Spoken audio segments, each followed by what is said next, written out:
Yo, JD here, Tyrrell Limitless, and as you can see, we are back on F1 2020. And as you can also see, this is back to league racing. This is TSRL round 2. Hopefully the standings might be on the screen now. If they're not, I will explain. In the first race, I managed to take the win round Australia, so I currently have 25 points. SHZ Felipe is in P2, so he's my closest rival.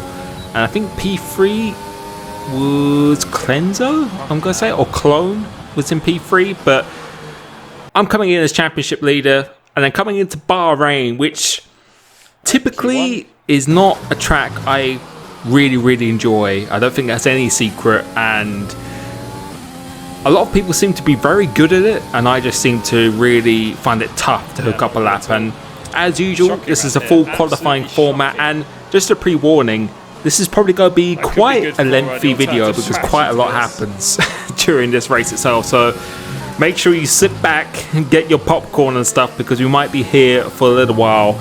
But so far, Q2, I had to do 2 laps. Ideally, I only want to do 1 lap for each Q1, Q2, because then I can save 3 tyres for Q3. But sometimes you bottle a lap or feel like you need to do something extra. But I think my first time would have been good anyway. And this is a trend you see as well in Q1, Q2. I typically don't really set the world alight because I try and just warm myself up for Q3. And we managed to get into Q3 here.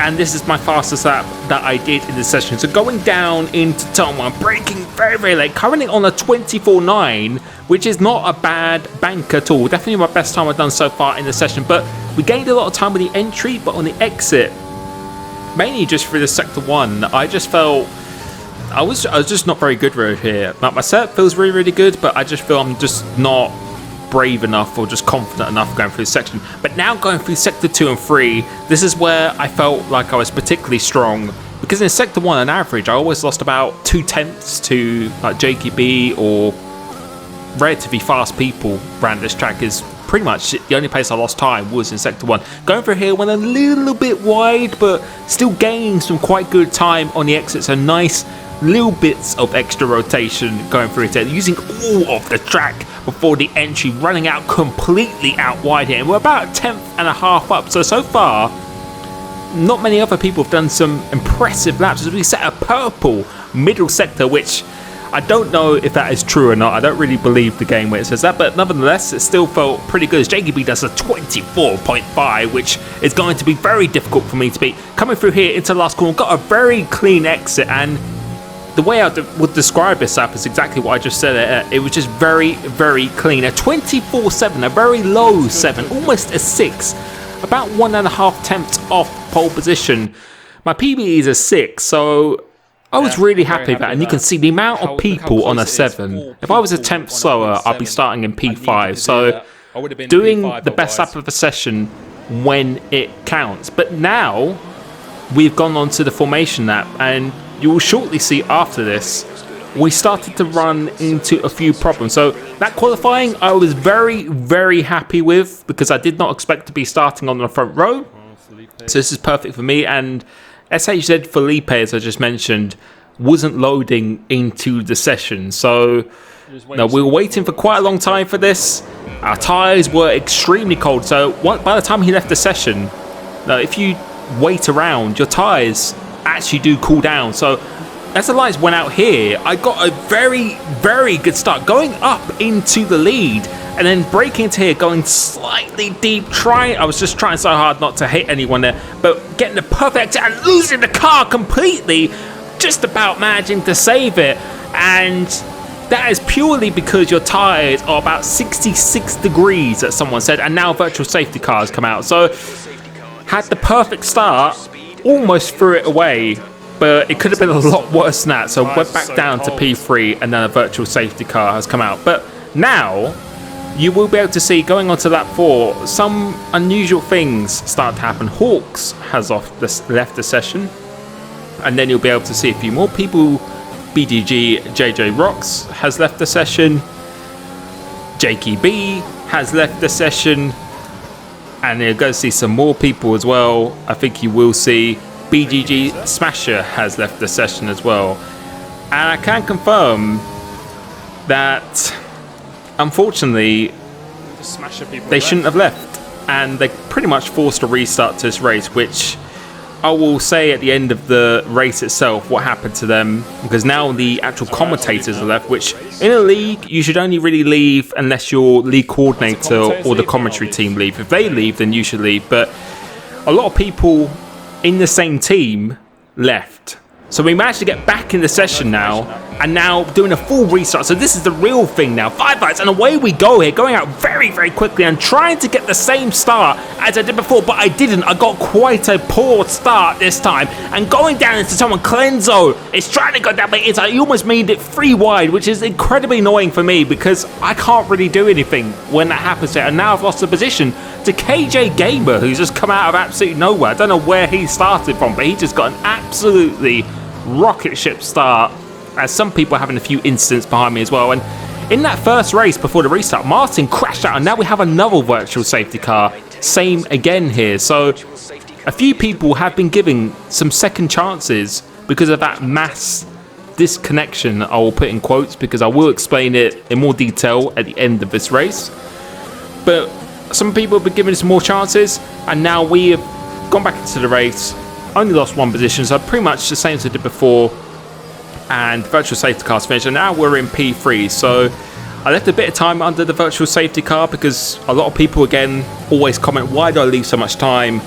It's because the delta is very, very inconsistent. It can go from 4 attempts to 0 attempts in nothing, even if you're slowing down. So I'd rather lose a little bit of time than lose 10 seconds or have to do a drive-through penalty, because that's happened to me on quite a few occasions. But coming off this corner, the Racing Point has completely lost it, and KJ has just, I felt so bad for him, because, and in a way this has not helped me because Jakey B is now out of the DRS range.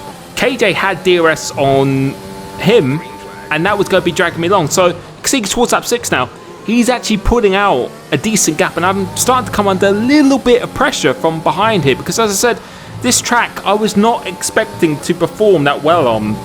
But the only thing I did before this race was I really practiced the race, especially when the tyres are starting to wear down here. And as the race started to go on, I started to claw back some time, and the pace out of nowhere, not even in practice, it just came alive to me. As the tyres got older and the race got longer, I just got more and more confident. So JKB is going to pit. I was thinking about doing an extra lap because we did start on fresh tyres, as Tyrrell Martin and the red Ferrari has gone past here. I was thinking about trying to do an overcut, but I thought, if I'm better than him on tyre wear, because the earliest you really want to be pitting to get to the end with a good certainty is probably end of lap 7. So the end of lap 8 is still kind of risking it a little bit, because the tyres can get a puncture at lap 60, or no, sorry, that's 60 or 70%. I thought if I could go on the same tyres as him and just manage to wear better than him and just handle it better like I did at the end of the first stint, then that would give me the best opportunity, rather than him potentially getting a big undercut on me and then having to chase it down. So coming out here is in a decent position, and this is quite important now. This is one of the most important parts of this race, and like I said before at the start of this video, you're probably going to see quite a bit of footage in this video itself, because I think some of these things go quite unnoticed and I really want to explain it quite well. So coming out here now, my mindset now is just to get as good outlap as possible, because I knew there was a good chance that Martin could close up a little bit of time here, but JKB is coming up towards my teammate, and I was about 1.4 seconds behind him coming out the pit. So if I can get in the DRS zone, then I think on race pace, as we were showing at the end of the first stint, I think we can win this race. And before this race itself, now I always have a good amount of confidence, especially when I prepared for something as well. But now Bahrain, if you said to me that I was going to be fighting for the win and I could maybe take one round here, now Australia, I certainly wasn't expecting it, considering how qualifying was really difficult for me, and just the track in general, to be honest, in this game. Bahrain, I would have said there's even less certainty of that. So to be in this position, I was just gaining more and more confidence every time. You can see Martin has now come out of the pit, so I'd say he's about the same amount of time-ish behind here. But crucially, you can see we have got in the DRS of Jakey B here, and that is absolutely crucial. And you can see I've used quite a bit of my ERS because there are times to use it and there are times not to use it. And I've said this so many times before, I think people really use it when they don't need to use it. But this is one of those times where I need to use it. I need to use it to get back in the zone because track position is so key. And if I could get on the back of Jakey B, then I think we have a very, very good chance of winning this race. So my teammate is doing an excellent job. He's driving very, very well at this point. No, he's not really defending that hard or anything at all. But as I said before, this game is very easy to stay in the DRS zone of someone, but to actually get within half a second and make the overtake, especially when the car ahead of him has got DRS like it has on my teammate. There's another car ahead of him. I've said so many times, if you're that third man in the DRS train, it's so hard. There's a safety car has now come out. The full-blown safety car here has now come out. So that kind of eliminates what we were talking about a little bit. But this has actually swung in our favour as well, because other people started on like hard tyres or medium tyres or stuff as well. And no, especially if they're on the hard tyres, which a lot of people did outside the top 10 because they were trying to do a hard to soft strategy. That pretty much eliminates that threat now, because the mediums are not really going to last until the end of the race. And even if they attempted to do that, you can see some people, Antoine's on softs and someone else is on mediums and stuff as well. They're not going to last to the end of the race. They're going to have to pit again. So that effectively, if there is no other safety cars, that has pretty much completely cancelled out the threat of those guys. And now all I have to focus on is really just Jakey B, Martin and Clenzo, the nearest people in proximity to me. So getting a good, trying to get a good restart on the safety car here. McCabe Sam has retired, who was another one of my championship rivals as well. So swinging in my favour a little bit more. Jakey B is now going down the inside, but my teammate is fighting round the outside here. And no, this is really, really helping me. And a good thing about the safety car as well, it's allowed me to recharge my ERS. So right now I'm in a very, very good position. Jakey B's going down the inside again, but my teammate does the switchback on all the tyres. So again, giving me every single favour in the book here. And we're not in communication, as you can tell when I stream and everything. But going through here now, coming off the exit of this corner, my teammate just losing it all. Luckily he didn't reverse back on the track, sorry. That was really, really unfortunate for him, because he was driving very well and really helping my race at that time. But now that has let Jakey B go loose, but he doesn't have any DRS. And I felt at this stage of the race, I felt like our pace was very, very good, very, very strong. And I was just feeling completely in the zone. And I just said to myself that I can do this now. Now, I didn't believe I could do it before the race started, but considering the position we're in and the laps that we put together, and just sometimes it's hard to describe, but sometimes you just have that feeling when it's your day for something. And I just had that feeling that nothing was going to stop me trying to achieve that I wanted to achieve here. So managing the ERS very nicely, because you've got well over 70% here. Easily go be able to stay in the DRS zone. But coming off this corner, like my teammate Jakey B is slowing down so much. I have no idea what is going on here, but you can look at his car. It's got the AI sign. So I'm going to go down the inside here, because I knew he was not controlling the car. That is not him controlling it. He has disconnected from this race. He might be able to get back in, but I knew. But the thing is now, I'm not going to have DRS, and this has helped Martin get on the back of me here. So I'm really trying hard to try and keep this position here, because I felt like I had the pace to try and put him within my reach or keep him behind me. But Martin with the DRS, I do a little wiggle trying to indicate to him to not battle with me, but he's going to ignore that completely, which of course I would probably do exactly the same as well, because he's on fresher tyres as well, don't forget, which round here is actually pretty significant. But you can see I put it back down to lean, and my ERS is on about 60% here. But moving on to the end of lap 17 now, I knew that being the lead car is not really my best interest at this point in the race here. So you're going to see from here to the end of the race about the video that I talked about recently, where about using the overtake button and having the patience and making them think that you're using the overtake button to try and force them to use all of their power. So when you do really want to attack, they have nothing to defend with. And that's why I think it's so important to keep as much ERS as you possibly can here. So throughout these laps, I'm not really trying to overtake him or anything at all. What I'm trying to do is to make him think that I'm overtaking him. That's exactly what I'm trying to do right here. And each lap I'm just trying to get closer and closer, and sometimes I may apply a little bit of overtake, especially out of some corners, just to give me a little boost of momentum. But you can see we are actively saving quite a bit, as well as the fuel as well, which really helps with just traction and engine temperatures, because I said it before, having a lap extra fuel doesn't really impact your lap time by any stretch or means whatsoever. You can see, exit that corner, use a little bit of overtake, but then just switch it off straight away. I'm not interested in overtaking him right now, but just making sure I have enough of a gap to the car behind, which we do, because our pace is still very, very good at this stage in the race. So Martin is dragging me along nicely, but this has given me a lot of data when I'm sitting behind Martin, because dirty air is quite a significant factor in this game.